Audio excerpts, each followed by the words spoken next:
Neck-throughs, guitars, they're like a guy that won't have a beer with you. I want to hear what's pushing the notes.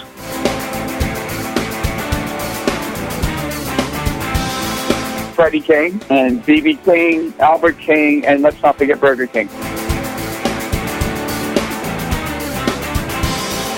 I don't want to blow my knuckle out.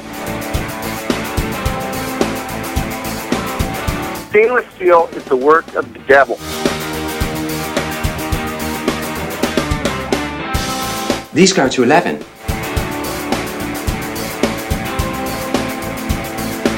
From the East Amplification Tone Labs in Baltimore, Maryland, it's the Amps and Axes Show with your hosts, Jeff the Godfather of Low Wattage Amps Bober and Mick Marcelino. Well, good day to you, Mr. Bober. Hey, good day to you, Mr. Marcelino. How you doing, man? Oh, doing well, man, and I'm glad you're doing well. I heard the NAM, Namthrax, Namonia, the whole Namonia, yeah, the whole thing. Brought some Nam something back, but, dude. And I thought we were doing everything, man. But it's the luck of the draw. That's what it is. It is, man. I was doing as much preventive everything as I could for months, on the echinacea, and the vitamin C and everything. Yeah. And, it's just, but I don't know. I think the guy next to me on the plane on the ride home did me in. And, Jesus. And he was a nice guy too. So we really can't hold too much against him. But, hey, I wanted to do an announcement real quick. Okay. This is releasing today. We recorded this a couple weeks ago because of NAM. But guess what? I don't know what. Your partner, your good buddy Mick, my show with our real good friend Greg Mara, released today on the Iconocast with Greg Mara. And 2 hours of chatting it up, or as I like to call it, mouth diarrhea from me. But we cover everything, and it's got a lot of me and you when we would go to dinner. You know what I mean? Yeah, it's a lot of that. We cover everything, and I definitely go over there and check it out. Look, it's all good, man. I mean, it's just more expression of our feelings towards music scene, what we think people should use, for certain situations, or at least try those certain situations. And, real fun time, though, man. And it's just an awesome dude. And he didn't cut one thing. Wow, I was like, cool. Dude, that is 2 solid hours. He didn't even do an intro and an outro. He just played the show. Well, thank you, Greg. And yeah, man. Speaking of dinner, we had a great dinner with him when we were out west. So it was very cool. Yeah. Thank you, and thank you. Good hang with him, and you got to chat it up with Mr. Wampler. Definitely Wampler. Definitely Wampler. So anyway, we want to thank our fans, even the people that came up to us. That was a little different. Yeah, that was very nice. Very nice. Yeah, and we couldn't do it without you guys. So thank you very much, man. You and all your friends and families and neighbors and everybody else, man, just keep passing along the word. Oh, yeah. And when you do pass that word along, we would love it if you kind of told them that you heard it here first. That's right, because I don't know about you, Mick, but this is the first time I've gotten to talk to this gentleman today. Yeah, and what a cool dude. Yeah, very cool dude, and quite possibly not the last time we speak to him. Oh, no, we got to make that happen, by the way. Yeah, for sure, man. So we're going to take a quick pause for the cause and come back with, man, just a cool guy, a guy that's been in the business forever, like since the beginning, like since rock and roll was real rock and roll. So we're going to bring you the guitar player and founding member of Blackfoot, Mr. Rickey Medlocke. All right, so we are back with our guest of the week because we keep our promises around here. And that said, we're going to bring you the one, the only Mr. Rickey Medlocke. Rickey, how are you? Hi, guys. How you doing? Doing great, man. How about you? Oh, everything is good, man. Just staying busy, gearing up for the year. Got several projects going on. So, other than getting ready to go out and tour with Skinner, again this year. And right now I'm into the very early stages of producing a new record on the Blackfoot guys. And so it's a busy time right now, which is good. Very nice. Very nice. Well, we'll touch base on all of that, I'm sure. Yeah, man. Yeah. Oh, yeah.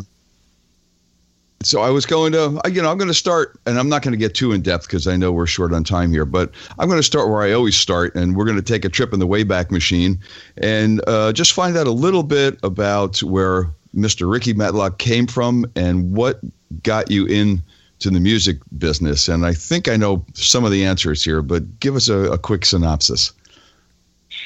Well, actually, I was raised up, in a music family. My grandfather, Shorty. Yeah. My grandparents, they adopted me at a very, very, actually as a baby. I was about 3 months old, and they adopted me and raised me. And my granddad, Shorty, was already, playing in bands, in actual touring bands that was, back in the day out of the Southeast and also out of Nashville. And he was a road guy with people like Roy Acuff and Ernest Tubb and Hank Snow and guys like that. The guys back then, the old Nashville, Mm-hmm. Oh, the real Nashville, yeah. Yeah, he had his bands, and I was actually around musicians basically all my life.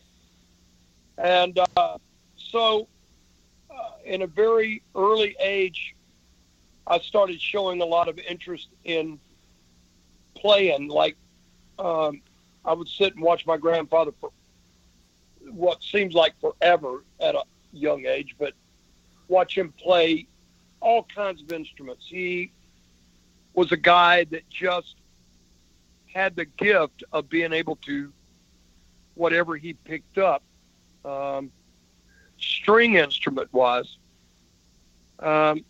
he was not only good at it, he was great at it. And I've said very often that he had far much more talent than I ever thought of.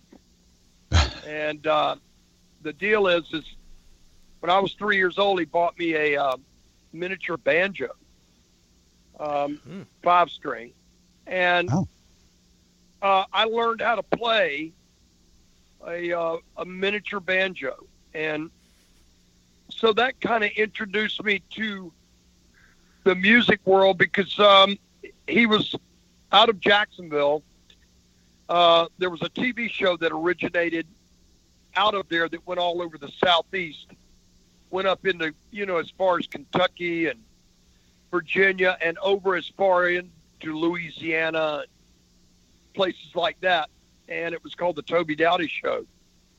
And my grandfather, when he wasn't on the road, Toby would have him on the show to play in his band and also do a guest appearance by himself.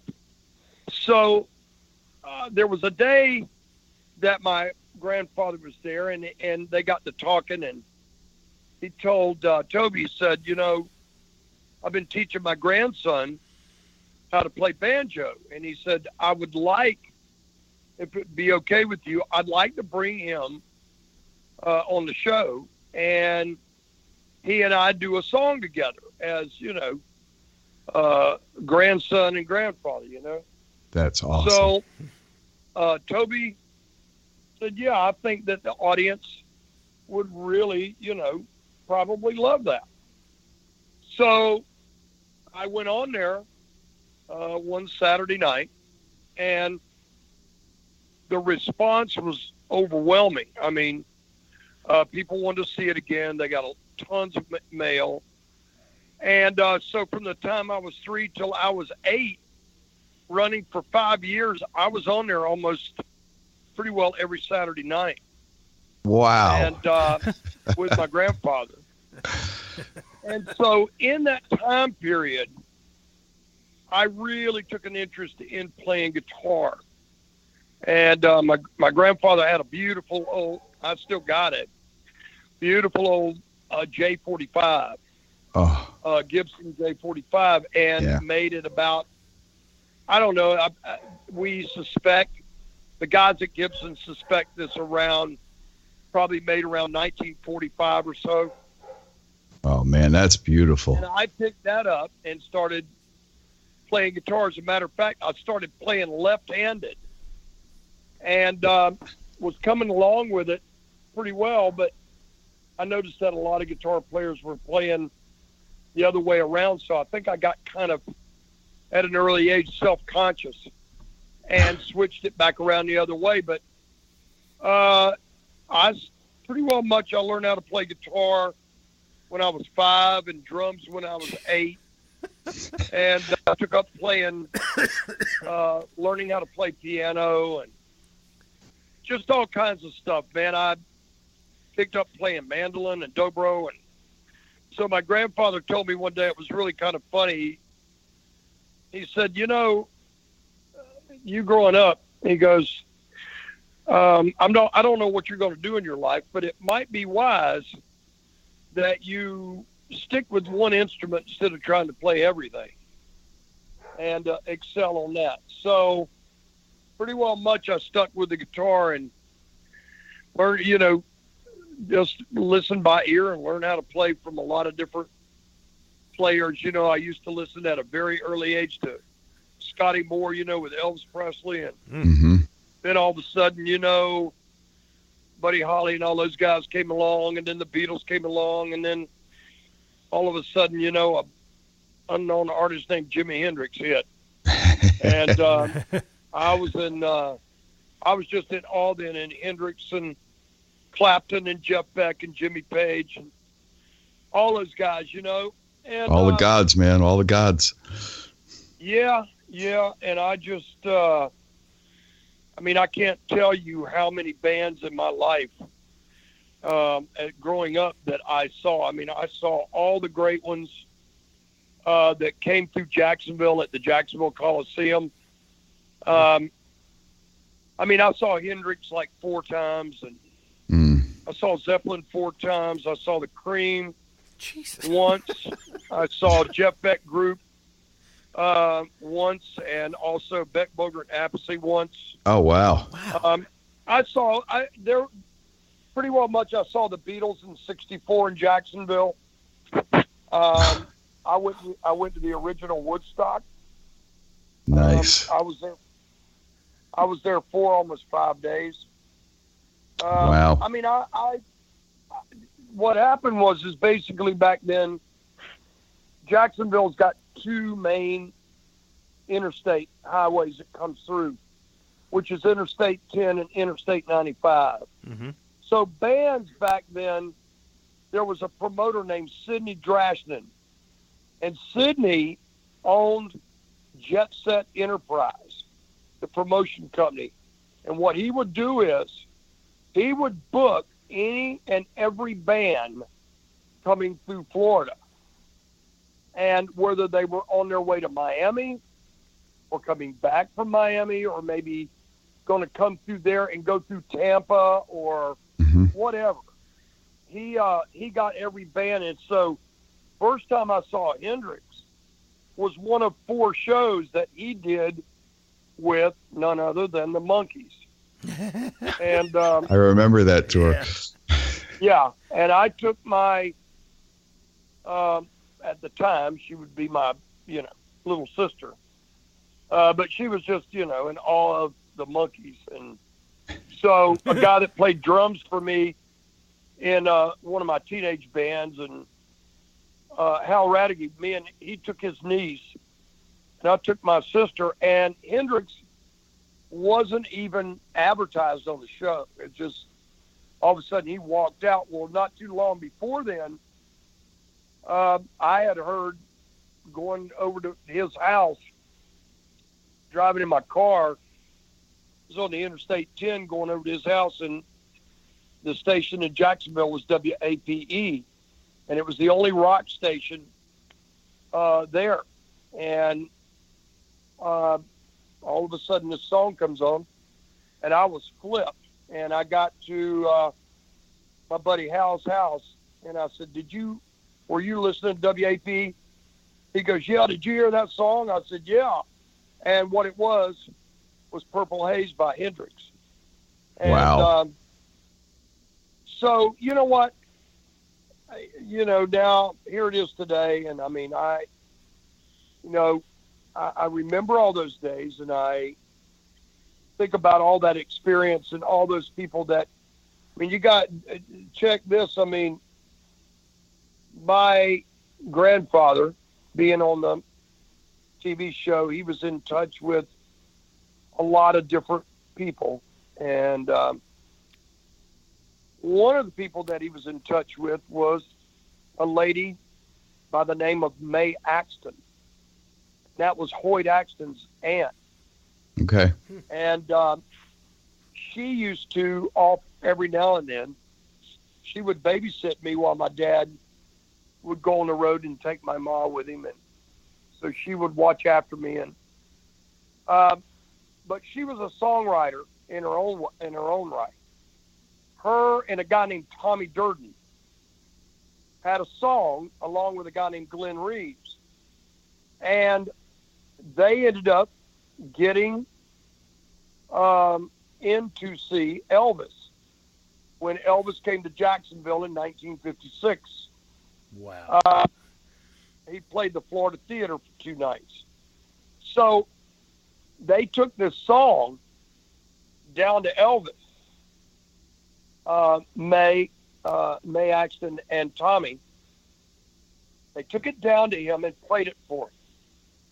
And Elvis loved the song, but Elvis said, I'll do the song, but I got to have, of course, 50% of the writer's share. So they agreed to that. So they kind of ousted one of the writers, Glenn Reeves. They kind of ousted him. Of course, he only had like maybe 5% of the song. Okay. But Mae and Tommy took the song, gave Elvis 50% of it, and lo and behold, the song was Heartbreak Hotel. Wow. And, I think I heard of that one. Yeah. Yeah. And what That's a foot happened was tapper. after that, Right.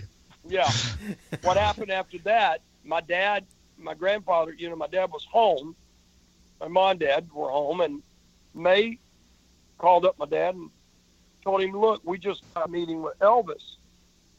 And he gave us tickets to the show, but I can't go. I've got 4 tickets. And my dad said, okay.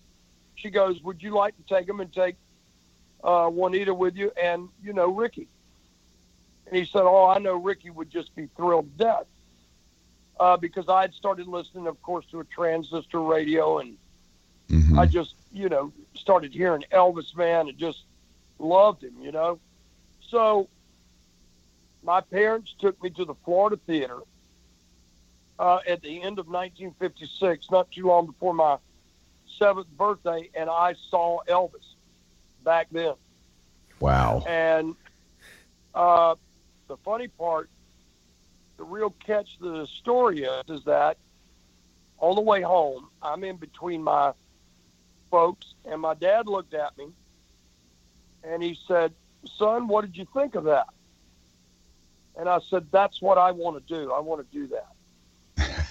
And I just never looked back. That was it. And for some reason, it was really quite interesting that no matter how hard things always got, I always knew that things were going to work out to where I would be in the music business and pretty well stay there. And here we are, however, how many years later. Man, it's crazy. You did come from a I assume successful musical family, so that really, whether they directly helped you or not, they probably at least gave you the mindset that this can be done, and I'm going to do it. Well, my mother tried to, my own mother, my biological mother, she tried to make it in music and never quite crossed over that threshold. My grandfather had made it to a certain point, He often told me he never got to the point where he would have liked to have gotten to. Mm-hmm. And so out of everybody in the family, I was kind of the only one that basically crossed over the line to where, I had hit records and was with a hit band, and then actually 2 hit bands, because I also played in Lynyrd Skynyrd in the Formidable years. You were the drummer, right? Yeah, right. And now I've been back with him 22 years. Jesus. So that long already? Wow. Oh my God. Well, all together with him in the early years, and this, I've been probably all together been with him, 24, 25 years, So wow. He's the new guy. Yeah. Yeah. But I don't know, man. I look back at it and I did what I loved, and I was very blessed and fortunate that I was able to achieve the status that I got to by doing what I really love, And Absolutely. That is awesome, man. So And you you mentioned hit records and things like that. Correct me if I'm wrong, but Shorty wrote Train, right? that is correct. How did he feel when you took that to the level that you guys took it? What was he thinking then? How did he feel? Well, first of all, he knew how much, that I loved rock music, and he knew that pretty early on I wasn't going to be a country musician, Hmm. And I was raised in a big influence of, he listened to a lot of Delta blues, bluegrass, old country. And so that's the environment that I was brought up in, Mm-hmm. And so he wrote Train in, I think it was around 1938, 1940, and had an old recording of it. I got an old recording of it, the original one. And so what happened was, we were in with our producer at the time we were living in Jersey, and our producer had flown in, and we were going over songs for our actually third record, which was the Strikes record. And so we were going over tunes. And finally, we got to the point where our producer manager said, we need one more really good kind of novelty tune, really strong song to finish off, all the material and pick from, the whole lot of them. And I don't know why, I guess the stars were aligned that day or whatever, but I don't know why I started messing around with this chord progression, and it brought to mind my old man's song Train, and I spoke up, with all the band there and him there and a couple of other people. I said, my old man has got a song that he plays harmonica to, and he does a crazy intro like a train. And I said, it's called Train, and I think we could do the hell out of it. And so our producer, Al, said, you know what? Play me the way the song goes. So I kind of played him the way my old man did it. And then I kind of started turning it around. And I said, wait a minute. I went, this song could really be a great song to play slide on. And he had showed me all kind of open tunings my old man had, because he played dobro and was into all that Delta blues stuff. So I knew all kind of open tunings. So I tuned my guitar to an open E and picked up my slide and just started messing with it.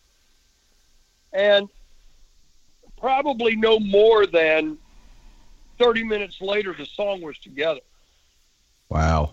And it became what it is today. There you go. Yeah, to say the least. Right. I want to talk about gear for a little bit. I just want to jump back a little bit. You said that you started to play the Gibson left-handed.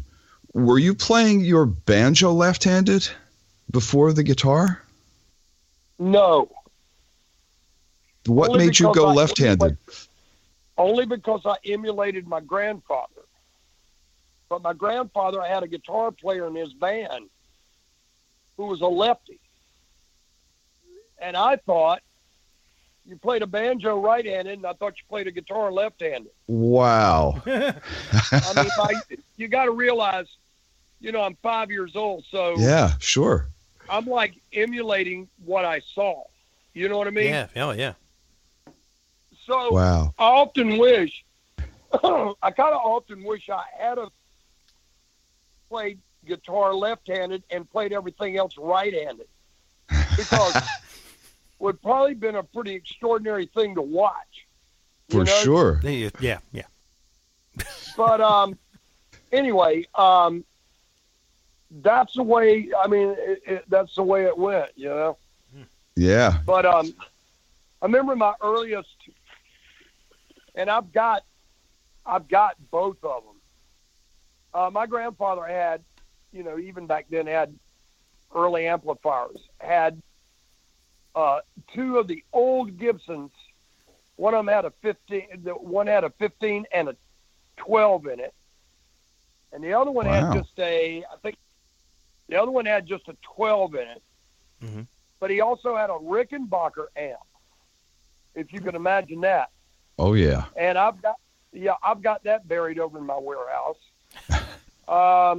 Sounded great, but those were my earliest experiences with amps. Wow. And then my grandfather bought me, interesting, from Sears and Roebuck, a tubed amp with a reverb system in it.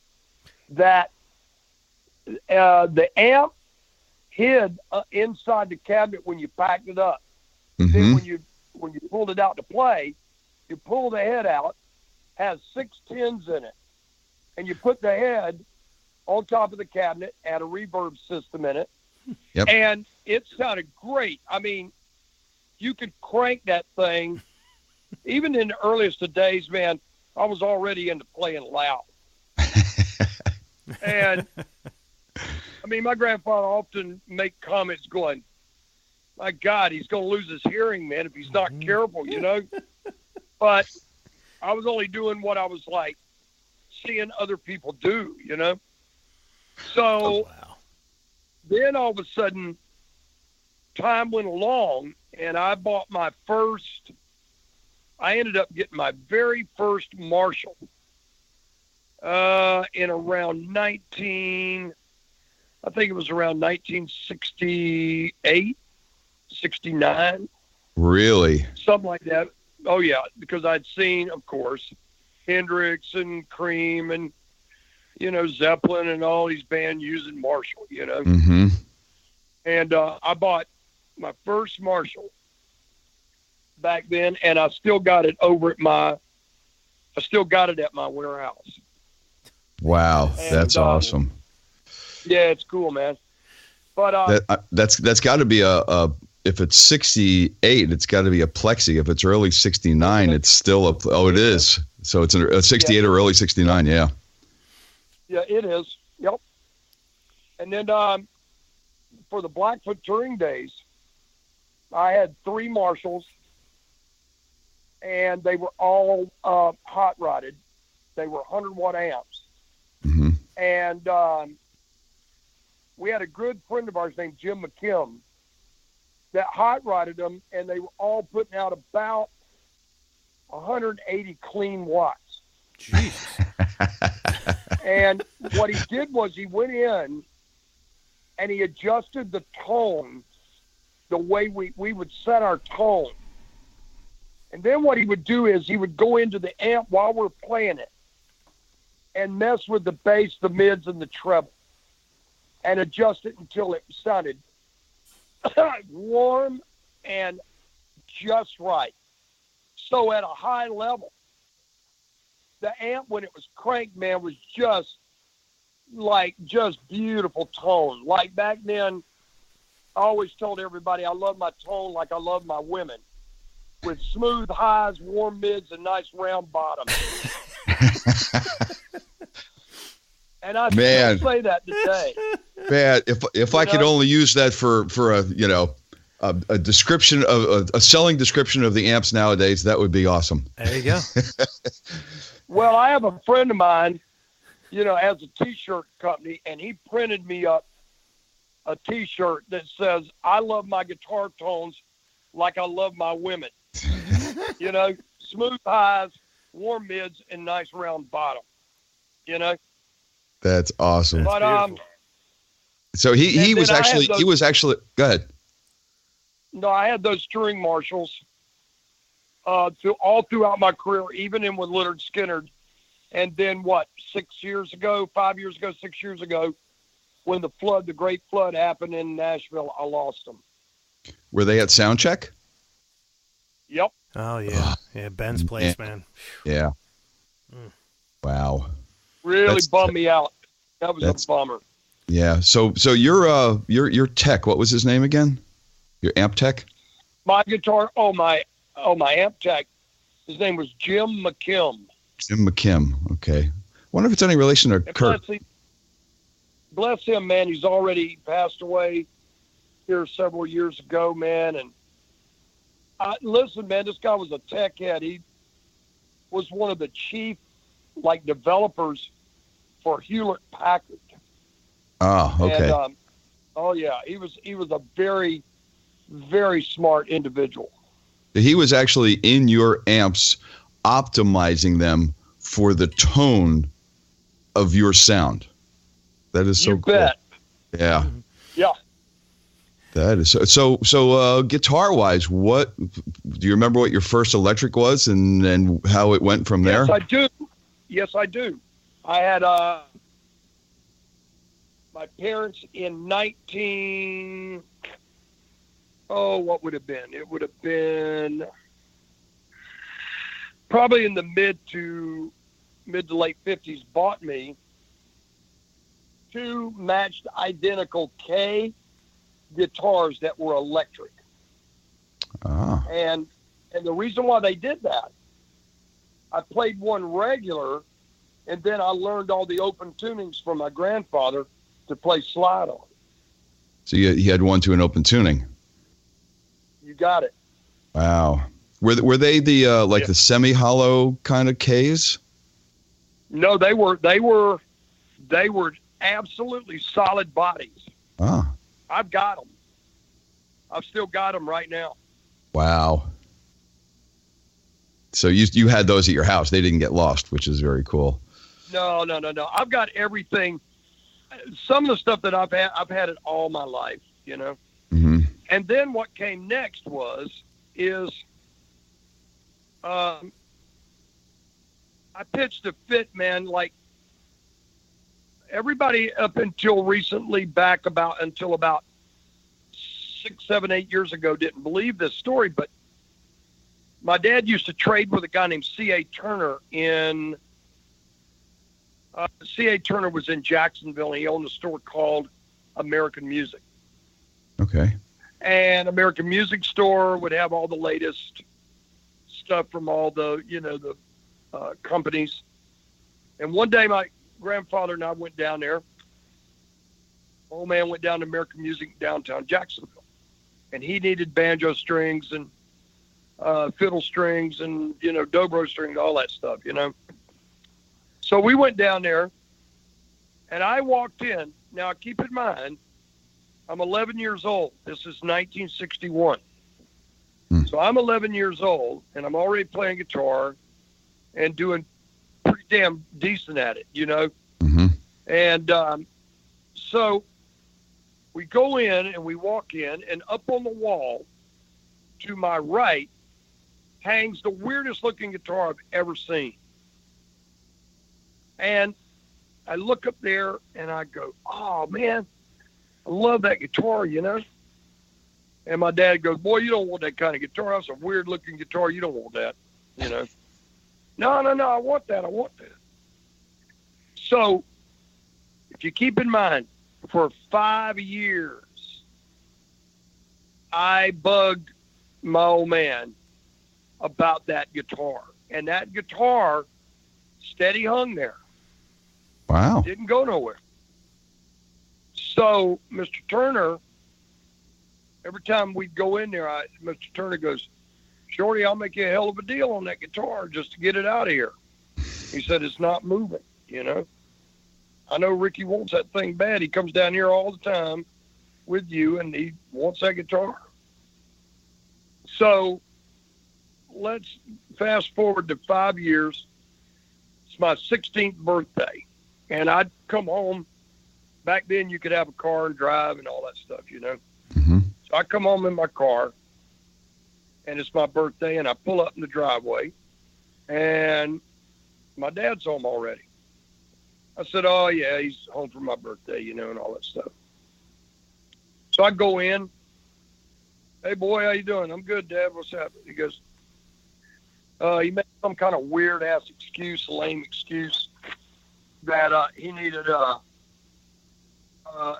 something out of my bedroom, right?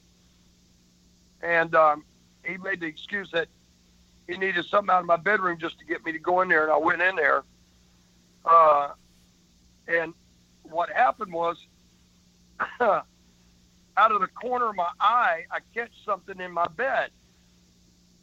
And I went over and looked, folded the covers back, and there was that guitar, and it was a reverse body Firebird. No shit. And, wow. And it was a Firebird 1. Now listen to this. So let's fast forward now. You hear not many years ago, Gibson Customs was making the Leonard Skinner series of guitars. Mm-hmm. They were making SG, Gary's SG, his Bernice guitar. Allen's, they wanted his Explorer, and they didn't have a Firebird, so they had me bring my Firebird in.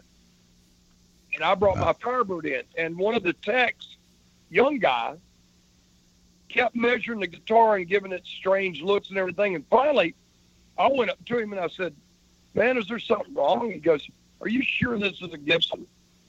I said, yeah, I'm sure. He goes, well, the measurements don't quite work out right. And I said, what do you mean? He goes, well, the specs on the production models and this are slightly off. Well, there was an old guy there at Gibson that they brought in there, and he knew exactly what it was. What had happened was it was one of the prototypes made from in 61, and then in 63, they, you know, they did the production. You know what I mean? Mm-hmm. Yeah. So there you go. Wow. Hey, can you hang on? Hang on just a minute? Sure. That's some crazy stuff. Man, wind up with a prototype of a Firebird? What do you think Ricky's house looks like? I don't know, but he's one of the first guys. You know, we were just talking between us. It's, you know, I was about to say Ricky's one of the first guys I think we've interviewed that like has just about everything he's ever had. You know, do you still have that? Oh yeah, it's sitting right there. As a matter of fact, the head of Gibson, Rick Gimbar, right when we found out what it was, he looked at me and he went, take that guitar home, lock it up. For sure. Because he said that is just a rarity. See what they did, they made less than a dozen of them and flooded the market was at certain music stores. Mm-hmm.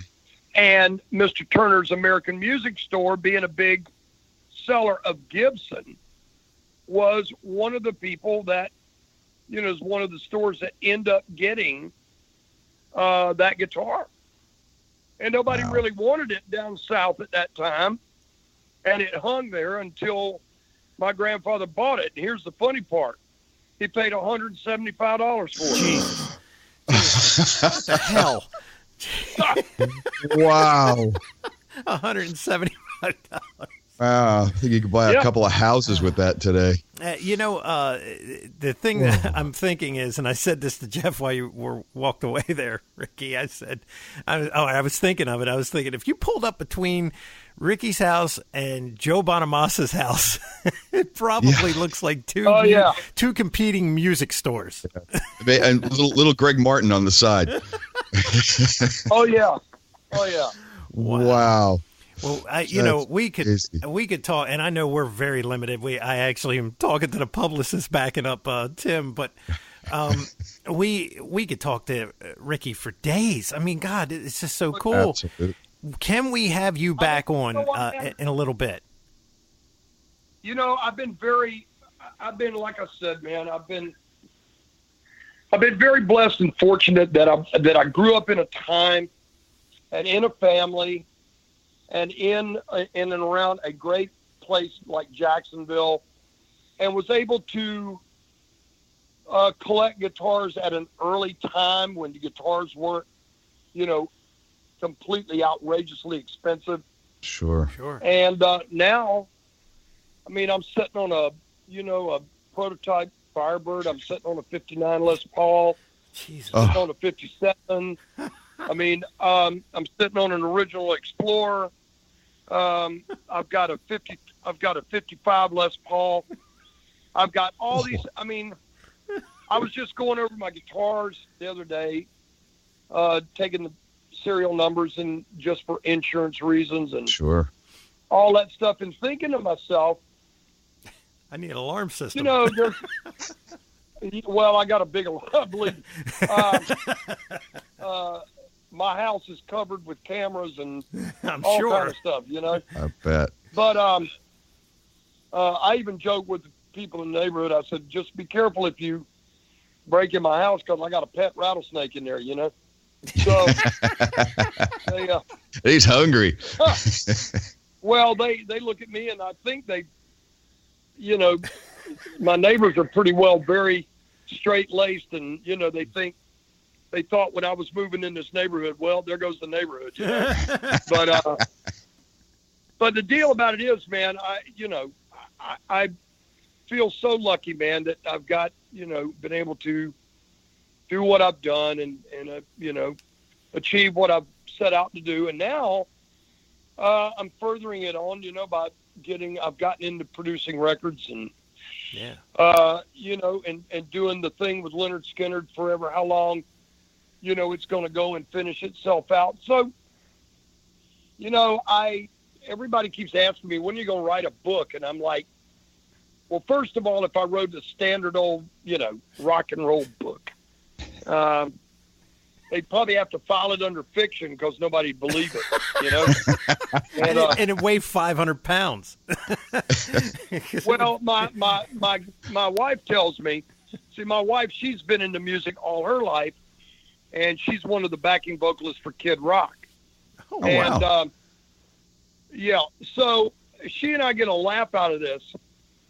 I mean, she'll be here at the house in Florida, and she goes, my God, man, look at all these freaking guitars.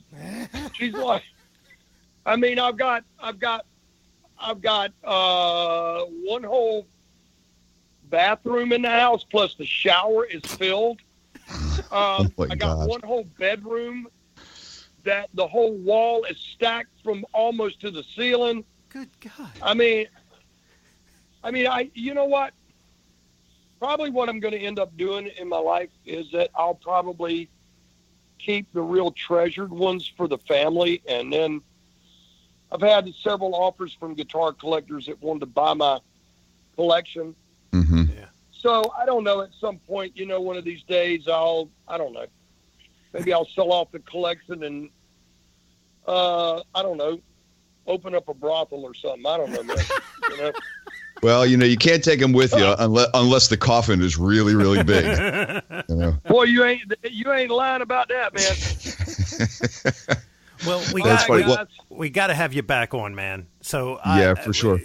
Let's circle back around in a couple months or so. Yeah. Now you mentioned you can call this one part 1. Yeah. And then you can tell everybody stay tuned for part 2. That's the way we'll do it, man. There you go. And then you can go stay tuned for part 3, and then part 4. I love it, man. I love it. Then we'll get into real rock and roll stories. So, Well, definitely, go, definitely. We're all about those, man. Oh, well, yeah. Rickey, much continued success. We could go on for another couple of hours. I know I want to. You bet, buddy. Much success. You're producing now with Blackfoot. You just said any itinerary coming up for Skinner yet that you know of?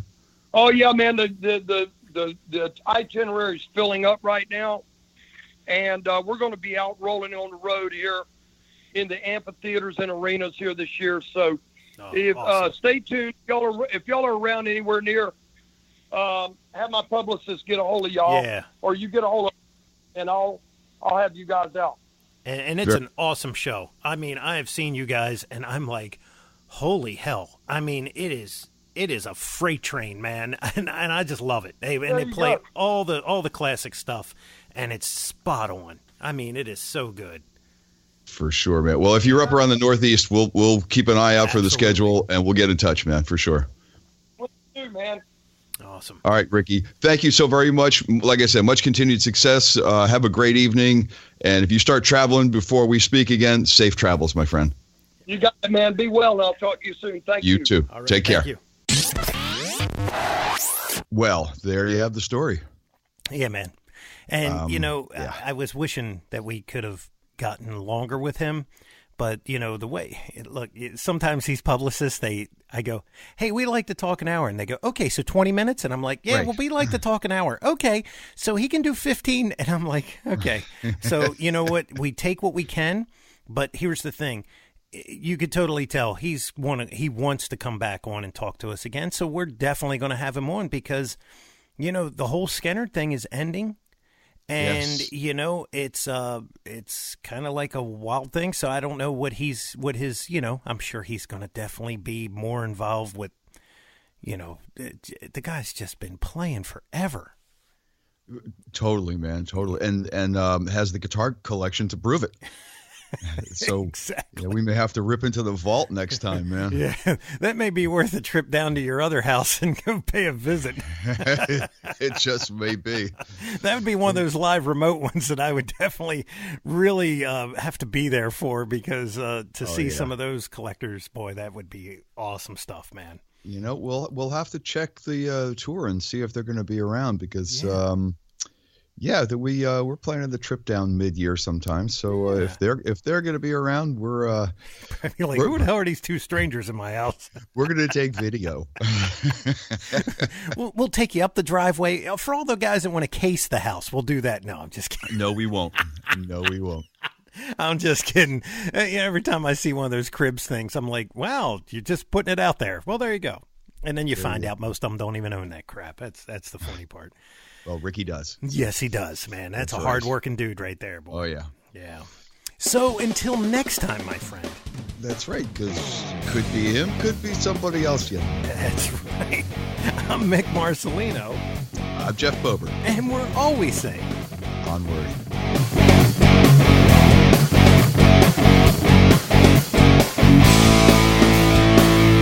Be sure and follow the show on Twitter @Amps and Axes. Also, make sure you like the show on Facebook. For news, comments, and everything else, visit the webpage ampsandaxescast.com. Thanks for listening.